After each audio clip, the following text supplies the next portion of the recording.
Olá, meus amigos. Tenham um bom dia, uma boa tarde, uma boa noite. Não sei o horário que vocês estão a assistir, mais uma aula de Direito do Trabalho. E o tema de hoje é sobre terceirização e remuneração. E também remuneração e salário. Vamos lá. Terceirização, como a gente já tratou um pouquinho sobre ela nas outras aulas, se trata de transferência de atividades do tomador de serviços, que serão exercidas por empresas especializadas. E aí há um grande contratempo entre a súmula 331 do TST e a Lei 13.467 de 2017, conhecida também como Reforma Trabalhista. E vamos tratar, inclusive, sobre isso nesta aula. Temos a reação triangular entre empregado e empresa prestadora de serviço, tomador de serviço, empresa prestadora de serviço, e o tomador de serviço e empregado. Lembrando que esse não tem vínculo direto com o tomador. Isso é um fato importante para que a gente venha trazer em debate, já que a terceirização é necessário haver essa tríade, haver esse triângulo, porque senão fica descaracterizada a mesma e é algo também que, de uma certa maneira, esses trabalhadores irão se transformar em trabalhadores por prazo, em contrato por prazo determinado. Outra coisa também, ainda sobre o tópico terceirização, diz respeito à antiga questão antes da reforma trabalhista, que falava sobre atividade fim, atividade meio,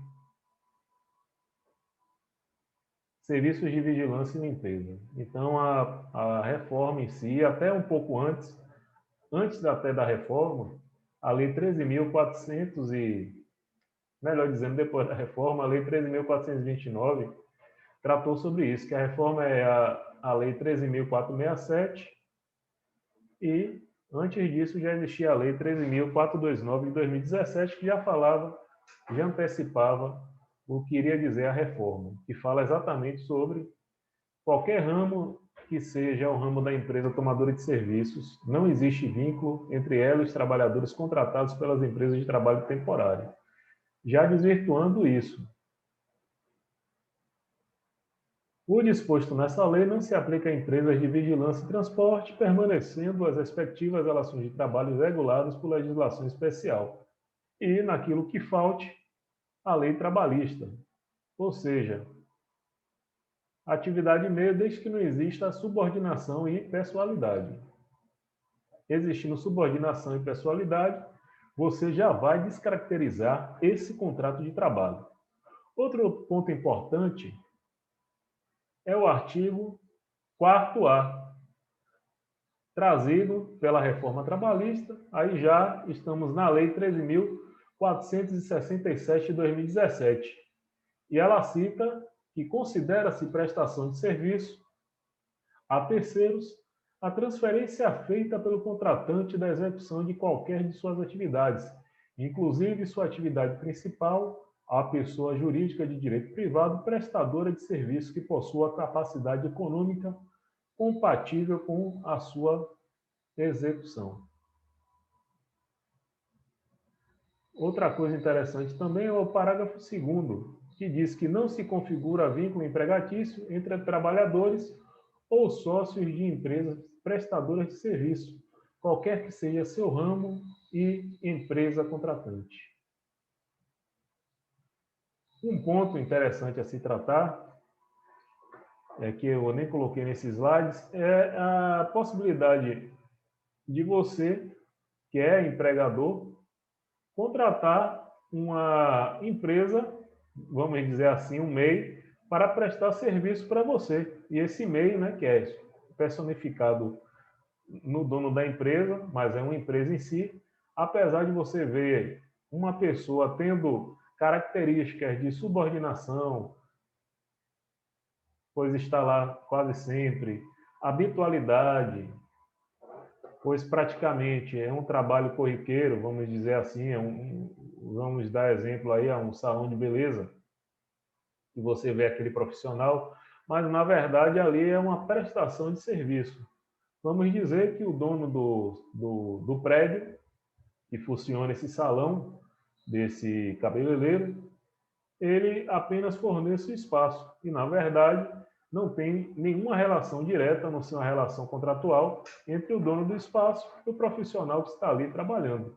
E isto é importante dizer, já existia uma lei de salões de beleza até mesmo antes da reforma trabalhista, mas a própria legislação trabalhista deixa bem claro a existência dessa relação profissional, sem ser necessariamente uma relação de emprego. Então, é bom que fique claro isso. Sobre a responsabilidade, ainda no âmbito, voltando à questão da terceirização, o inadimplemento das obrigações trabalhistas por parte do empregador implica a responsabilidade subsidiária do tomador dos serviços, inclusive quanto àquelas obrigações referente aos contratos entre órgãos da administração direta e órgãos da administração indireta. A contratação irregular por parte da administração pública não gera vínculo de emprego por ausência de concurso público. Artigo 37(2) da Constituição Federal. Levando em conta que funcionário público é aquele que presta, de alguma maneira, processo seletivo para ser funcionário público temporário, conhecido como REDA, ou funcionário público efetivo. E aí é a característica mais um na função pública, o outro realmente já amparado pela própria legislação do funcionário público. Vamos seguir. Ainda sobre a súmula 331, que de uma certa maneira foi prejudicada pela reforma,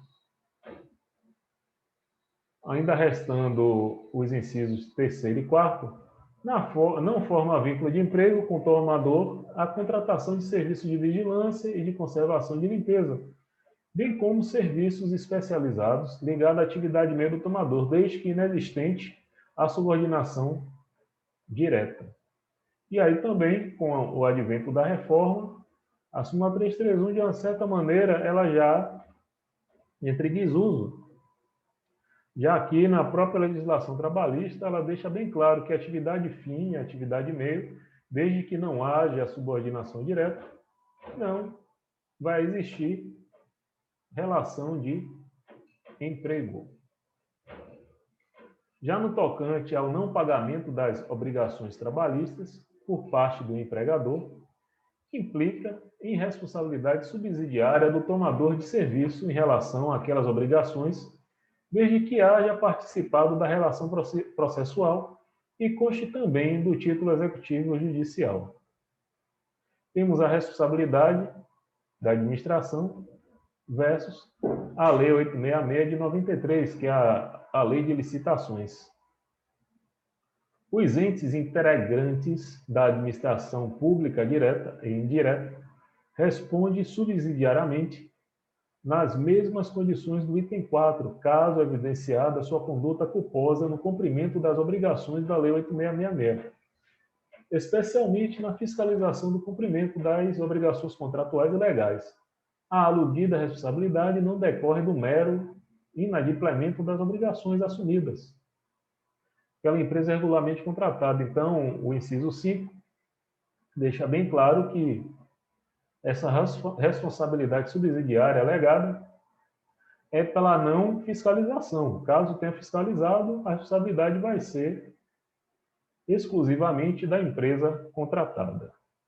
E aí entra no tocante da administração pública, fazendo uma pausa aqui, até antes mesmo de você aceitar quando você faz uma licitação através de emissão de carta convite, né, a empresa já contratada, é necessário a empresa apresentar uma série de certidões, dentre elas a certidão de que não há débitos trabalhistas, não há débitos fiscais, o CNPJ da empresa apresenta regularidade diante a Justiça, a Receita Federal, melhor dizendo, e a Justiça também. Não há nenhum tipo de ação trabalhista que a mesma não tenha cumprido as obrigações, então é necessário apresentar essa empresa que deseja prestar serviço ao poder público, é necessário que ela apresente as certidões, para que assim ela possa, na verdade, né, prestar serviços ao poder público, para que ele não venha lá na frente sofrer nenhuma responsabilização por não ter feito ter passado esse pente fino, né, para não ficar muito redundante. Também o artigo 70, ainda falando sobre a lei 8666, o contratado é responsável pelos danos causados diretamente à administração ou a terceiros, decorrentes de sua culpa ou dolo na execução do contrato, não existindo ou reduzindo essa responsabilidade a fiscalização ou acompanhamento pelo órgão interessado, ainda frisando, né, sobre a necessidade de acompanhamento e fiscalização pelo órgão interessado. Fazendo aqui uma pausa, só um momento. Fazendo aqui uma pausa sobre remuneração, salário e gorjeta, consiste na soma da contraprestação paga diretamente pelo empregador, seja em pecúnia, seja em utilidades, com a quantia recebida pelo obreiro a título de gorjeta. Então, aí falando, né, que a remuneração não é só o salário ganho, mas também as gorjetas. A gente vê isso muito, né, nos bares e restaurantes, né, em que a gorjeta é paga diretamente ao garçom. Inclusive, a mesma existe agora essa opção de ser paga diretamente ao garçom, não é necessário passar para o dono do estabelecimento para que ele venha dividir com os demais funcionários. Então, é importante salientar isso, porque era uma prática que ocorria bastante. A gorjeta era dada ao profissional que atendeu a mesa, porém, ele era obrigado a dividir com toda a casa. E também ele não tinha uma clareza de o valor que realmente estava a ser pago pelos clientes de gorjeta, já que o seu empregador era que coordenava esse controle. Também temos aqui a questão do salário sobre salário. É importante fazer esse diferencial. O salário é a contraprestação pelo seu serviço, e aí pode ser pago em dinheiro, utilidades, mas assim, a principal parte dele, 70%, vamos dizer assim, tem que ser pago em dinheiro. Porque se você receber seu salário acima desse percentual em alimentação e habitação, a sua contraprestação ficará descaracterizada. Ou melhor dizendo, né, do trabalhador, que hoje, às vezes eu falo muito como se estivesse falando para o trabalhador.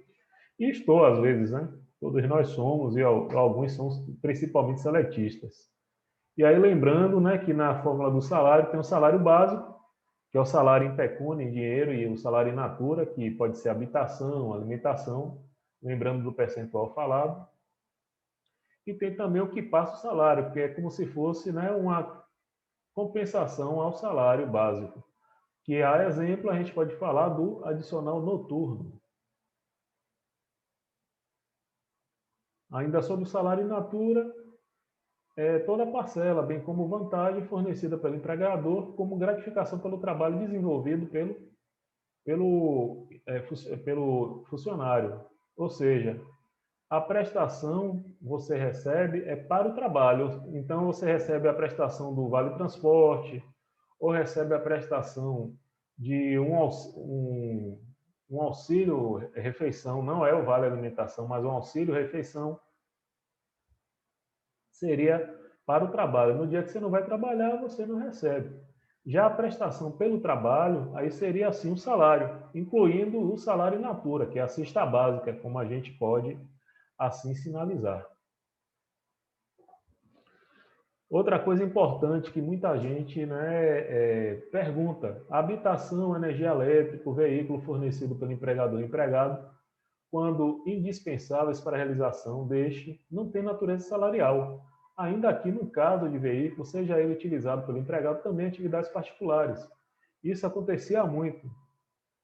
Boa parte das vezes, quando a empresa precisava que seu representante se deslocasse com rapidez, lhe fornecia um carro, e um carro todo caracterizado com marca da empresa, nome da empresa, deixando à disposição do seu funcionário. E muitas das vezes, esse funcionário, quando saía do emprego, alegava que esse carro era parte do seu pagamento salarial. Ele tinha recebido não para trabalhar, e sim pelo trabalho. Era uma confusão que ocorria várias vezes, né, bastante vezes, e o TST, uma súmula já antiga, através da súmula 367, resolveu essa questão, servindo isto, né, para outras relações, exemplo do notebook, do celular dado especificamente para o trabalho e não pelo trabalho. Então, é importante a gente fazer essa gravação do para e do pelo, para que você saiba diferenciar o que é parcela salarial do que não é. Então, só para a gente frisar bem, parcela salarial é aquilo que você recebe pelo trabalho. E outro tipo de parcela é aquilo que você recebe para trabalhar, que é necessário. Só para que fique bem claro isso, até o final da aula. Ainda sobre salário, é importante salientar sobre a Lei Complementar 150 de 2015, Lei dos Empregados Domésticos, é que fica vedado ao empregador doméstico fazer qualquer tipo de desconto referente à alimentação, vestuário e higiene. Lembrando que referente à moradia pode ser cobrado, mas tem que ser em local diverso da residência do empregador, e desde que as possibilidades tenham sido expressamente acordadas, o funcionário saiba, né, que ele tem que pagar uma contraprestação pela casa que ele reside, e essa casa tem que ser afastada da residência, local diferente da residência. Eu já falei, eu acho, sobre isso em outra aula, explicando, né, de um caso prático em que o funcionário, né, o ex-funcionário, ora reclamante, morou muito tempo na casa do seu empregador e foi fornecida para o mesmo morar, não era cobrado nenhum tipo de contraprestação, mas a casa era a sede abandonada de uma das empresas do empregador. E o mesmo alegou, inclusive, que era funcionário. Então, foi uma situação meio complicada, porque a pessoa já morava há bastante tempo.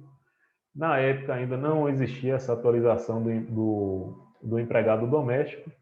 Contudo, né, ele não obteve êxito na ação, apesar, até mesmo a audiência, ele, de uma certa forma, foi contraditório em diversos pontos e aí não obteve vínculo, nem vínculo de emprego que ele pretendia, e também sequer, né, foi reconhecido o vínculo doméstico. Foi apenas reconhecido como uma doação à questão da casa. Mas vamos seguir. Não são considerados salário in natura vestuários, equipamentos e outros acessórios fornecidos aos empregados, questão do uniforme, botas, EPIs em geral, não são considerados salário. E salário in natura é para caracterizar aquilo que não é salário em dinheiro. Então, se utiliza esse termo in natura. A educação também é algo bem interessante. Por vezes, o empregador capacita os seus funcionários, fornecendo cursos, especializações, livros, material didático, a fim de que ele melhore o quadro da sua empresa. Então, isso daí é de extrema importância ser protegido, porque imagine, você investe no funcionário e depois ele quer, né, o ressarcimento por esse tipo de benesse que você fez a ele. Então, nesse caso, é justo sim a legislação.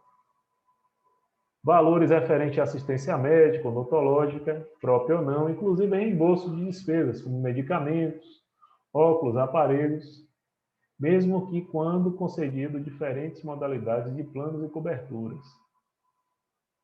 É importante saber que isso também não faz parte do salário, apenas um benefício. E isso daí, inclusive, ainda ocorre bastante com empresas que fornecia assistência médica, né, odontológica, tinha esse valor lá, né, caracterizado como assistência médica e odontológica. Havia uma confusão, na verdade, fiscal, e a Previdência cobrava os empregadores por essa bolsa, né? Era dado uma bolsa, aquele valor, apesar da maneira errônea, era dado para que o funcionário cobrisse, né, os seus estudos. Contudo, ele foi entendido, né, como parcela de natureza salarial, e aí o benefício acabou se voltando contra o empregador. Isso aí foi um caso bastante conhecido. O empregador, inclusive, teve que ir, está até hoje, né, teve que ir não, está até hoje perante, né, a justiça para explicar, né, sobre o que se tratava essa parcela. Então, muitas vezes é importante a empresa fazer uma consulta com um profissional especializado, né, na justiça e em direito do trabalho, para que ela venha a ver, né, se aquele benefício não irá se voltar contra ela. E aí tenho N exemplos. Agora, né, se eu for parar para pensar, fica meio complicado, mas eu tenho N exemplos de benesses. Tinha uma empresa mesmo que quando a empresa atingisse determinada marca, ela colocava no salário do empregado uma gratificação. Mas acontece que essa gratificação não era sempre. Era só quando o empregado batesse a marca. Aí eu tive que falar, olha, muito cuidado com essa questão de gratificação, mesmo você querendo agradar seus funcionários, tente fazer de outra forma. Eu sei que a melhor gratificação, muitas vezes para o funcionário, para o trabalhador, é aquela financeira, o dinheiro, né? Porque esse dinheiro aí ele faz o que quiser. Mas, no âmbito do fisco e também referente à legislação trabalhista, o empregador, quando faz isso, mesmo querendo beneficiar o trabalhador, ele acaba sendo penalizado. E aí é importante, na hora do profissional prestar uma consulta ao empregador, ele analise bem se aquela benesse que a empresa quer fornecer aos funcionários, até para que estimule os mesmos a buscar melhores resultados, a ficar estimulados de alguma maneira, não venha se voltar contra eles. Mas, enfim, essa pausa foi apenas para mostrar, né, como na prática isso nem sempre vai sair com uma teoria. No tocante ao transporte, destinado ao deslocamento para o trabalho e retorno, em percurso servido ou não para o transporte público, e aí também a própria legislação do trabalho, já no advento da Lei 13.467, de 2017, a tão repetida reforma trabalhista, ela veio por dar término às horas in itinere, que é aquelas horas que se caracterizavam referente ao deslocamento do trabalhador até o seu local de trabalho em local não servido por transporte público durante o percurso. Outra coisa interessante também é assistência médica odontológica, que eu já falei, diretamente ou mediante seguro-saúde. Às vezes a empresa paga, né, um seguro-saúde para o empregado. E, para que não exista nenhuma confusão, a legislação deixou bem claro que isso também não é verba de natureza salarial. Não se caracteriza como salário in natura. Previdência privada, o seguro de vida e acidentes pessoais, muitas vezes constante na própria norma coletiva, a mesma não caracteriza-se como salário. Uma coisa interessante também, que foi lá dos meados de 2012, uma famosa gestora pública populista, foi a questão do Vale Cultura, e foi institucionalizado, né? As empresas forneciam Vale Cultura para os funcionários em troca de isenção fiscal. Outra coisa também é o item da súmula 367, inciso 2 do TST, a vedação de fornecimento de salário in natura por via de pagamento de cigarros, né? Que as empresas fabricantes de tabaco, ela costumava pagar os funcionários também em cigarros. E aí já serve também para quem trabalha no ramo de bebidas,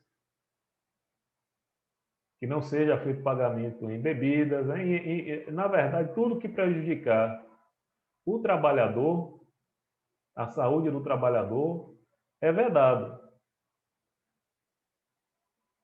Então, muitas vezes, aí você me pergunta, Leandro, o pagamento em remédio poderia ser feito se o cara trabalhar na farmácia? Eu digo ainda que não, porque o remédio em si você não pode ter a automedicação, é necessária a prescrição médica. E assim a empresa não precisa necessariamente ir fazer o pagamento em remédios, né? E se ela começar a fazer esse pagamento em remédios, como ela não tem a fabricação direta, de uma certa forma apresenta prejuízo, mas foi só uma divagação, gente, por favor, né? É bom que quando a gente estude, a gente faça associação aos casos práticos, aos casos do dia a dia, que aí fica mais fácil até mesmo para memorizar sobre o assunto. Isso daí é o que não caracteriza como parcelas de salário in natura, previdência privada, odontológica, serviços de seguro de vida, acidentes, educação, transporte, vale cultura e vestuário. Isso aí é só uma sigla mnemônica, que nem precisa, na verdade, se você analisar. Questãozinha aí para a gente fechar essa aula, que foi um pouco longa. Paulinho é funcionário da empresa Alegria, trabalha para a empresa Boa Sorte. E aí, em decorrência de contrato de prestação de serviço, as atribuições por ele exercidas insere-se na atividade fim da tomadora, a qual efetua o controle de jornada e dirige a prestação de pessoal do serviço, emitindo ordens diretas ao trabalhador no desempenho das suas atividades. Diante a isto, assine a alternativa que você acha que é correta, de acordo com a própria Lei 13.429 de 2017. A terceirização é lícita, não acarretando responsabilidade da empresa tomadora pelas obrigações trabalhistas inadimplidas pela prestadora. A linha B, a terceirização é ilícita, acarretando a nulidade do contrato de emprego com a empresa prestadora e reconhecimento do vínculo diretamente com a empresa tomadora. A terceirização é lícita, acarretando a responsabilidade subsidiária das empresas tomadoras pelas obrigações trabalhistas inadimplidas pela empresa prestadora. E, por fim, a terceirização é lícita, acarretando as responsabilidades solidárias da empresa tomadora pelas obrigações trabalhistas inadimplidas pela empresa prestadora. Diante as assertivas, creio que você já sabe como responder se tal atividade é lícita ou ilícita e qual será a responsabilidade da tomadora de serviço. Meus amigos, desde já eu agradeço. Não se esqueçam de dar o seu like, se inscrever no nosso canal e compartilhar esse material com quem você achar importante. Até mais, agradeço desde já e sucesso e boa tarde. Ou boa noite ou bom dia.